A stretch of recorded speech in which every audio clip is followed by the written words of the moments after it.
जय हिंद प्यारे साथियों। आज का आपका क्लास होने वाला है झारखंड जीएनएम का, जिसका पेपर आपका 23 अगस्त को होने वाला यानी कल, जिसमें आपका टोटल 150 क्वेश्चन पूछा जाएगा, जिसमें से सभी सब्जेक्ट्स आपका 30 क्वेश्चन आपको देखने को मिलेगा। अगर आपने इसका तैयारी नहीं किया है, कुछ भी तैयारी नहीं किया है और चाहते हो कि आपका इसमें एक सीट पक्का हो जाए, आपका सिलेक्शन हो जाए, तो आज का यह वीडियो आप अपने एग्जाम में देखकर चले जाओ। एक एक सवाल आपके पेपर में हुबहू आपको यहीं से देखने को मिलेगा। तो आज का आपका पहला प्रश्न है जो सीधे आपके कल के पेपर में देखने को मिलेगा। तो पहले हम लोग फिजिक्स के क्वेश्चन को करेंगे, उसके बाद बायो, उसके बाद केमिस्ट्री, उसके बाद मैथ। तो आज का आपका पहला सवाल है, निर्वात में प्रकाश की चाल कितनी होती है? आपके पेपर में सवाल आएगा। बिल्कुल आप सही करोगे। निर्वात में प्रकाश की चाल होती है 3 × 10⁸ मीटर प्रति सेकेंड। ऑप्शन नंबर ए आप क्या करोगे? बिल्कुल राइट करोगे। What is the speed of the light is a vacuum, यानी 3 × 10⁸ मीटर प्रति सेकेंड करोगे। ऑप्शन नंबर ए आप क्या करोगे? बिल्कुल राइट करोगे। चलिएगा, आपका पहला सवाल क्लियर हो गया होगा। ये मीटर प्रति सेकेंड में है, तो 3 × 10⁸ मीटर प्रति सेकेंड। अगर एक किलोमीटर में रहता, क्या में रहता? किलोमीटर में रहता, तो 3 × 10⁵ रहता। क्या रहता? 3 × 10⁵ किलोमीटर प्रति सेकेंड रहता। आप याद रखिएगा। चलिएगा, सेकंड नंबर सवाल जो आपके पेपर में देखने को मिलेगा, समतल दर्पण की फोकस दूरी कितनी होती है? आपके पेपर में आएगा। जो समतल दर्पण होती है उसका एफ जो होता है वह होता है अनंत। Option number C, option number C infinity. आप याद रखिएगा, ऑप्शन नंबर सी आपका क्या हो जाएगा? बिल्कुल राइट होगा। समतल दर्पण की फोकस दूरी क्या होती है? अनंत। ऑप्शन नंबर सी आप बिल्कुल सही करोगे, जो कि सीधे आपके पेपर में यह सवाल हुबहू आपको देखने को मिलेगा। चलिएगा, 3 नंबर आपका सवाल है जो आपके पेपर में आएगा, लेंस की क्षमता, लेंस की क्षमता का ये साई मात्रक क्या होता है? आपके पेपर में यह सवाल आएगा। बिल्कुल आप सही करोगे। लेंस की क्षमता का ये साई मात्रक होता है डायोप्टर। ऑप्शन नंबर बी आप क्या कीजिएगा? बिल्कुल सही कीजिएगा। लेंस की क्षमता का ये साई मात्रक क्या होता है? डायोप्टर, जो कि बिल्कुल आप लोग सही कीजिएगा। शक्ति का ये साई मात्रक क्या होता है? वाट। आप बिल्कुल सही कीजिएगा। जूल किसका होता है? तो कार्य। और ऊर्जा का साई मात्रक क्या होता है? जूल होता है। जो इंग्लिश के बच्चे हैं, what is the SI unit of power of a lens, इसका एसआई मात्रक हो जाएगा डायोप्टर। ऑप्शन नंबर बी आप क्या करोगे? बिल्कुल सही करोगे, जो कि सीधे आपके पेपर में यह सवाल हुबहू आपको देखने को मिलेगा। आइएगा, अगला सवाल जो आपके पेपर में हुबहू देखने को मिलेगा। देखिएगा, सवाल आपका क्या करे, दंत विशेषज्ञ जो होता है मरीजों को दांत को बड़ा प्रतिबिंब देखने के लिए किस दर्पण का प्रयोग करते हैं? मतलब कहने का मतलब है, जो दांत देखने वाले डॉक्टर होते हैं वो दांत को बड़ा करके किस दर्पण का प्रयोग करते हैं? दांत को बड़ा करके देखने में। आप याद रखिएगा, कोई भी चीज को बड़ा करके देखना है तो हम लोग किसका प्रयोग करेंगे? तो अवतल दर्पण का प्रयोग करेंगे। Option number C. जैसे में दांत देखना है, या कभी कभी देता है कि कान देखने वाला डॉक्टर किस दर्पण का प्रयोग करते हैं? तो अवतल दर्पण का प्रयोग करते हैं। आप याद रखना, ठीक है। काफी इंपॉर्टेंट है, आपके पेपर में यह सवाल आता है। चलिए, 5 नंबर आपका सवाल है कि प्रकाश के अपवर्तन के दूसरे नियम को, काफी इंपॉर्टेंट सवाल है। देखिएगा, प्रकाश के अपवर्तन के दूसरे नियम को और किस नाम से जाना जाता है? आपके पेपर में यह सवाल हुबहू आपको देखने को मिलेगा। प्रकाश के अपवर्तन के दूसरे और नियम को किस नाम से जानते हैं? तो स्नेल के नियम के नाम से जानते हैं। Option number C, option number C आप क्या करोगे? बिल्कुल सही करोगे, जो कि सीधे आपके पेपर में यह सवाल आएगा। प्रकाश के अपवर्तन के दूसरे नियम को और किस नाम से जाना जाता है? स्नेल के नियम से। Option number C. जो बच्चा चैनल को सब्सक्राइब नहीं किया है, चैनल को तो आप सब्सक्राइब कर लो, क्योंकि यहाँ पर जो भी नई वैकेंसी आएगी सबसे पहले आपको यही चैनल पर देखने को मिलेगा। तो आप चैनल को क्या करके रखोगे? सब्सक्राइब करके रखोगे। चलिए, 6 नंबर आपका सवाल है जो आपके पेपर में आएगा, काफी इंपॉर्टेंट लेवल का सवाल है साथियों, आप अच्छे से सारे प्रश्नों को कवर कीजिएगा, एक एक सवाल आपके पेपर में देखने को मिलेगा। समान नेत्र के लिए स्पष्ट दृष्टि की न्यूनतम दूरी कितनी होती है? आपके पेपर में आएगा न्यूनतम दूरी कितनी होती है, बिल्कुल आप सही करोगे। न्यूनतम दूरी जो आपका होता है वह होता है 25 सेंटीमीटर। ऑप्शन नंबर बी आप क्या करोगे, बिल्कुल राइट करोगे। अगर अधिकतम की बात करेगा तो अनंत हो जाएगा। दोनों आप याद रखिएगा, दोनों सवाल आपके पेपर में हूबहू आपको देखने को मिलेगा। चलिए 7 नंबर आपका सवाल है, देखना आपके पेपर में आएगा। मानव नेत्र में किसी वस्तु का प्रतिबिंब, जो मानव नेत्र में किसी वस्तु का प्रतिबिंब बनता है, जो इमेज बनता है वह कहाँ बनता है? बिल्कुल आप कहोगे कि मानव नेत्र पर किसी वस्तु का प्रतिबिंब जो बनता है वह कहाँ पर बनता है, आप बिल्कुल सही करोगे, रेटिना या दृष्टिपटल, option number D. Option number D आप क्या कीजिएगा, बिल्कुल सही कीजिएगा, जो कि सीधे आपके पेपर में यह सवाल हुबहू आपको देखने को मिलेगा। चलिएगा 8 नंबर आपका सवाल है जो आपके पेपर में हुबहू आपको देखने को मिलेगा, ठीक है। चलिए, निकट दृष्टि दोष को दूर करने के लिए किस लेंस का प्रयोग किया जाता है? अगर किसी व्यक्ति को निकट दृष्टि दोष है तो उसको दूर करने के लिए किस लेंस के चश्मे का प्रयोग किया जाएगा, बिल्कुल आप सही कीजिएगा, निकट है तो इसका राइट आंसर हो जाएगा अवतल लेंस, ऑप्शन नंबर ए। निकट वाला को अवतल और दूर वाला को क्या हो जाएगा, दूर वाला का आपका हो जाएगा उत्तल लेंस, ठीक है। दूर वाला का आपका कौन सा हो जाएगा, उत्तर लेंस। आप याद रखिएगा, आपके पेपर में यह सवाल आपको हुबहू देखने को मिलेगा। चलिएगा 9 नंबर आपका सवाल है जो आपके पेपर में यहां पर देखने को मिलेगा, देखिएगा ध्यान से देखिएगा। आपके पेपर में सवाल लड़ेगा, आकाश का रंग नीला क्यों दिखाई देता है? आपके पेपर में आएगा, आकाश का रंग नीला क्यों दिखाई देता है, बिल्कुल आप सही करोगे, प्रकाश के परिकिरण के कारण, option number B. Option number B आप क्या कीजिएगा, बिल्कुल सही कीजिएगा, जो कि सीधे आपके पेपर में सवाल आएगा। आकाश का रंग नीला क्यों दिखाई देता है, तो प्रकाश के परिकिरण के कारण, ऑप्शन नंबर बी आपका बिल्कुल राइट हो जाएगा, ठीक है। चलिए 10 नंबर आपका सवाल है साथियों, आपके पेपर में आएगा, बिल्कुल आप अच्छे ढंग से कवर करोगे इसको।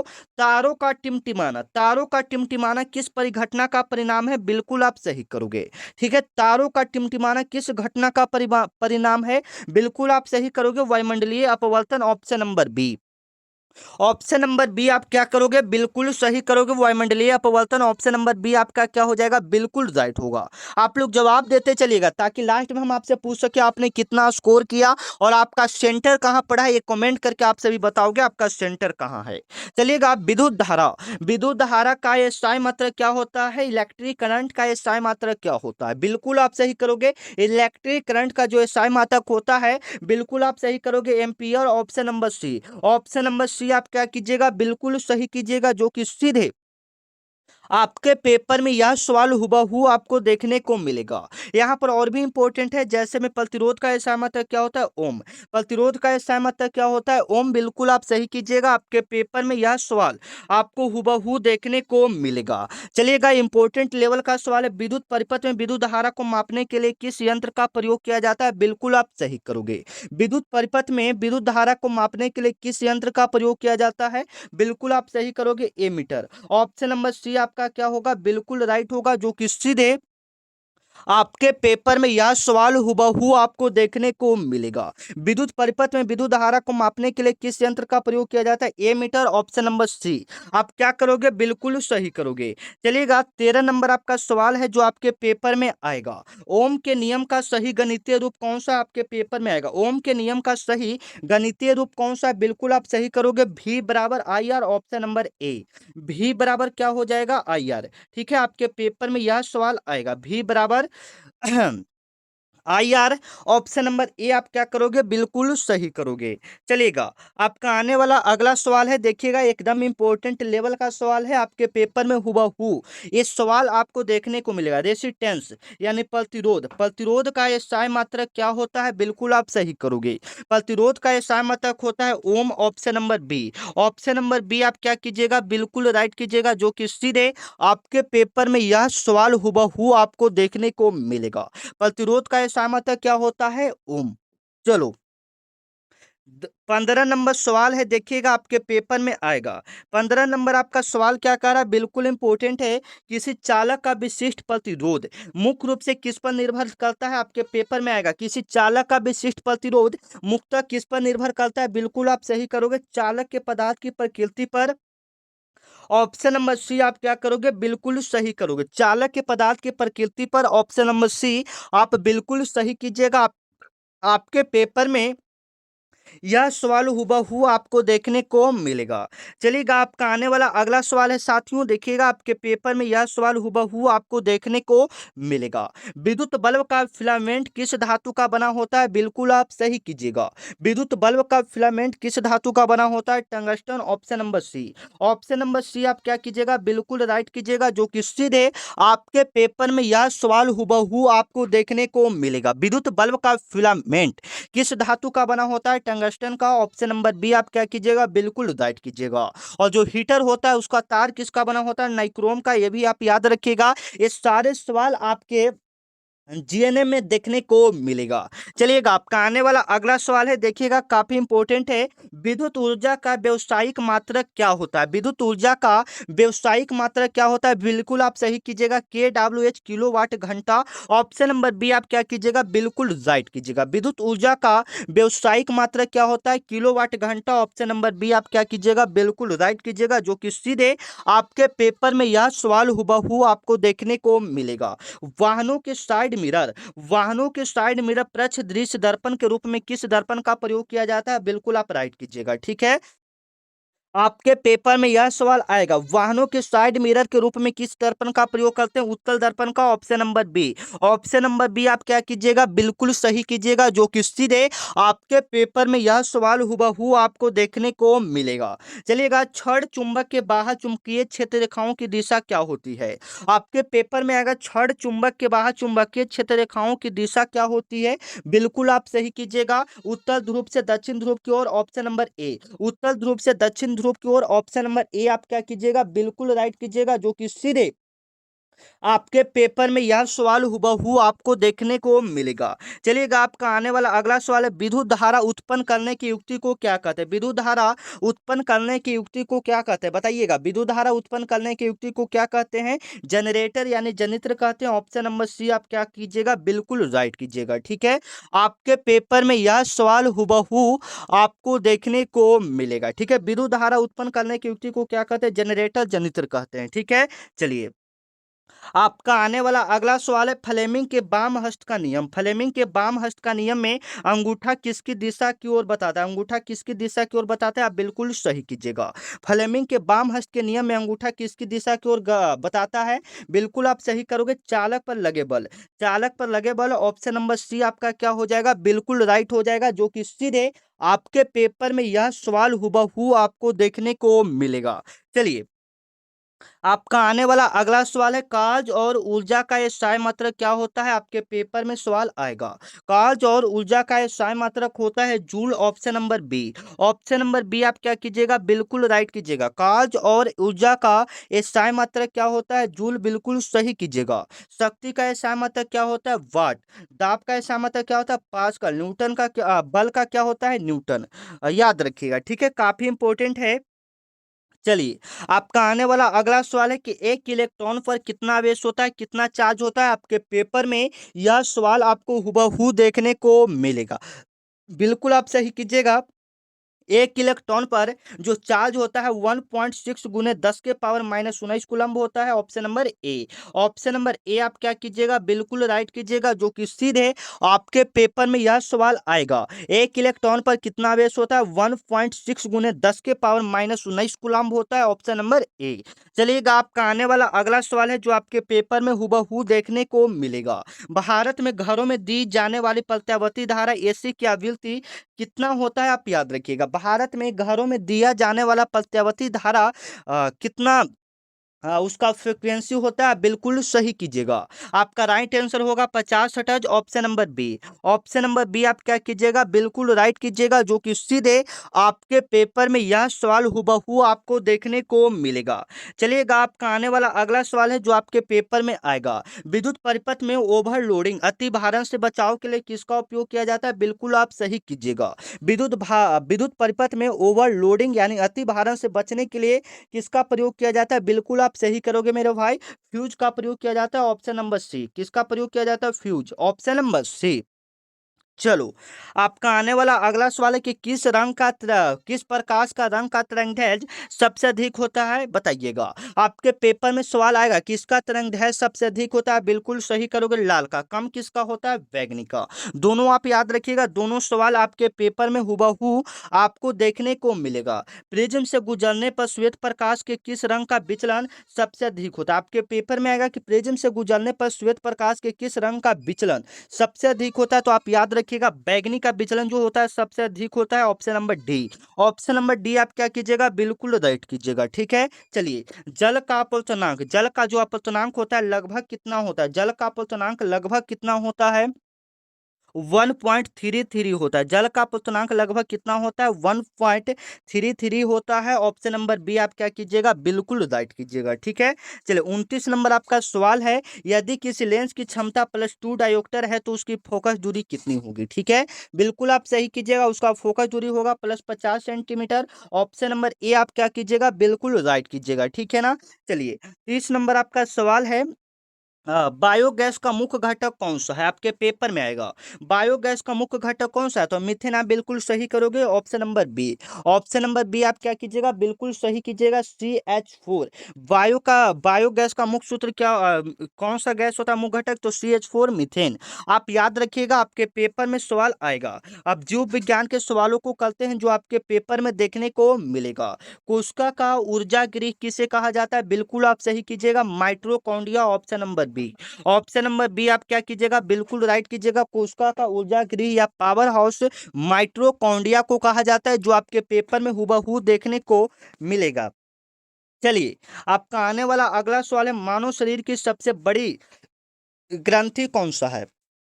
आपके पेपर में सवाल आएगा, मानव शरीर की सबसे बड़ी ग्रंथि कौन सा? यकृत, जिसको हम लोग क्या बोलते हैं, लीवर। ऑप्शन नंबर बी आप क्या कीजिएगा, बिल्कुल राइट कीजिएगा, जो कि सीधे आपके पेपर में सवाल आएगा। 3 नंबर आपका सवाल है कि रक्त का लाल रंग किसके कारण होता है? रक्त का लाल रंग किसके कारण होता है? हीमोग्लोबिन के कारण। Option number B. रक्त का लाल रंग किसके कारण होता है? हीमोग्लोबिन के कारण। ऑप्शन नंबर बी आप क्या कीजिएगा, बिल्कुल सही कीजिएगा। चलिए, आपका आने वाला अगला सवाल है, बिल्कुल इंपॉर्टेंट है, अच्छे से कवर करना। मनुष्य में ब्रेक यानी जो किडनी होता है वह किस तंत्र का भाग होता है? बिल्कुल आप सही कीजिएगा, बिल्कुल आप सही कीजिएगा, ये हो जाएगा उत्सर्जन का, option number C. Option number C आपका क्या हो जाएगा, बिल्कुल राइट हो जाएगा, जो कि सीधे आपके पेपर में यह सवाल हुबहू आपको देखने को मिलेगा। ठीक है, चलिए, पाथपो में जाइलम का मुख्य कार्य क्या है? बताइएगा, आपके पेपर में आएगा, पाथपो में जाइलम का मुख्य कार्य क्या है? बिल्कुल आप सही कीजिएगा, मुख्य कार्य इसका क्या हो जाएगा? आप याद रखिएगा, जल का वहन, ऑप्शन नंबर ए। आप क्या कीजिएगा, जल का वहन, ऑप्शन नंबर ए आप क्या कीजिएगा, बिल्कुल राइट कीजिएगा, जो कि सीधे आपके पेपर में यह सवाल आपको हुबहू देखने को मिलेगा। पादप में जाइलम का मुख्य कार्य क्या होता है? तो आप याद रखिएगा, जल का वहन। चलिएगा, आपका आने वाला अगला सवाल है, बिल्कुल इंपॉर्टेंट है, स्वपोषी पोषण। स्वपोषी जो पोषण होता है वह किसके लिए आवश्यक है? स्वपोषी पोषण किसके लिए आवश्यक है? बिल्कुल आप सही कीजिएगा, CO2 जल, ठीक है, क्लोरोफिल, सूर्य का प्रकाश, ये सभी स्वपोषी पोषण के लिए जरूरी है, अर्थात ऑप्शन नंबर डी आप क्या कीजिएगा, बिल्कुल सही कीजिएगा। मास्टर ग्रंथि किसे कहा जाता है? आपके पेपर में सवाल आएगा। मास्टर ग्रंथि के नाम से किन्हें जानते हैं? बिल्कुल आप सही कीजिएगा, पिट्यूटरी को मास्टर ग्रंथि के नाम से जानते हैं, option number C. Option number C आप क्या कीजिएगा, बिल्कुल सही कीजिएगा। चलिए, आपका आने वाला अगला सवाल है, बिल्कुल आप सही से कवर करोगे। मानव में गुणसूत्रों की संख्या कितनी होती है? आप बिल्कुल सही करोगे। मानव में क्रोमोसोम की संख्या टोटल कितनी होती है? बिल्कुल आप सही करोगे। आपके पेपर में आएगा 23 जोड़ा, option number C. Option number C आप क्या कीजिएगा, बिल्कुल राइट कीजिएगा, आपके पेपर में हुबहू ये सवाल आपके पेपर में आएगा। मेंडल ने अपने प्रयोग के लिए किस पौधे का चयन किया था? बिल्कुल आप सही कीजिएगा। मेंडल ने अपने प्रयोग के लिए किस पौधे का चयन किया था? बिल्कुल आप सही कीजिएगा, मटर। ऑप्शन नंबर बी आप क्या कीजिएगा? बिल्कुल राइट कीजिएगा, जो कि सीधे आपके पेपर में आएगा। चलिएगा 10 नंबर आपका सवाल है। 10 नंबर सवाल इंपॉर्टेंट है। इंसुलिन की कमी से कौन सा रोग होता है? बिल्कुल आप सही कीजिएगा, diabetes. Option number B. Option number B आप क्या कीजिएगा? बिल्कुल राइट कीजिएगा। आपके पेपर में यह सवाल हुबहू आपको देखने को मिलेगा। इंसुलिन की कमी से कौन सा रोग होता है? Diabetes. Option number B. Option number B आप क्या कीजिएगा? बिल्कुल राइट कीजिएगा। चलिए, मानव हृदय में कुल कितने चैम्बर होते हैं? कुल कितने कोष्ठ होते हैं? आप बिल्कुल सही करोगे, 4 कोष्ठ होते हैं। कितने कोष्ठ होते हैं? 4 कोष्ठ। Option number C. Option number C आप क्या कीजिएगा? बिल्कुल राइट कीजिएगा, जो कि सीधे आपके पेपर में यह सवाल आएगा। 12 नंबर आपका सवाल है, बिल्कुल इंपॉर्टेंट है। अलैंगिक जनन मुकुलन द्वारा किस में होता है? बताओगे, अलैंगिक जनन मुकुलन द्वारा किस में होता है? ईस्ट में होता है। Option number B. Option number B आप क्या कीजिएगा? बिल्कुल सही कीजिएगा। चलिए, मिलते हैं नेक्स्ट वीडियो में, तब तक के लिए जय हिंद, वंदे मातरम।